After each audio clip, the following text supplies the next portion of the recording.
Units जो कि आप स्किप कर सकते हो CSI नेट लाइफ साइंसेज में। देखो दोस्तों, हमारे पास 13 यूनिट है और 13 की 13 यूनिट ही इंपॉर्टेंट है। रीजन बीइंग उनमें से on an average equal number of question ही आते हैं आजकल।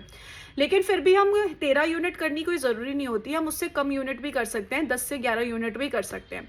तो ऐसे कौन से यूनिट है जो आप स्किप करने का सोच सकते हो? देखो, सबसे पहले तो unit number 9 that is diversity आप स्किप करने का सोच सकते हो। रीजन बीइंग उसमें ना याद करने की बहुत सारी चीज़ें हैं, तो हमें बहुत सारी चीज़ें याद करनी पड़ती है, इसलिए सिर्फ मैं कह रही हूँ कि आप उसे स्किप कर सकते हैं।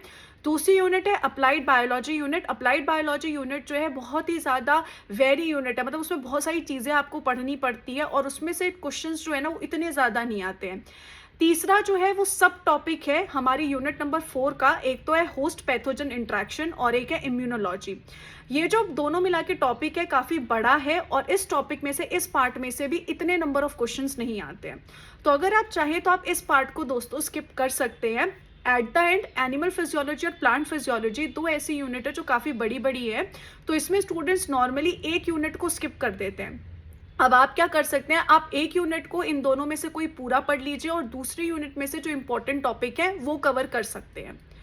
अगर दोस्तों आपको मेरे साथ प्रिपेयर करना है तो आप mRNA बैच को ज्वाइन कर सकते हो। 25 सितंबर से वो बैच शुरू हो रहा है। Wish you all the very best guys. Bansal biology app download कर लीजिएगा। Take care guys, bye bye.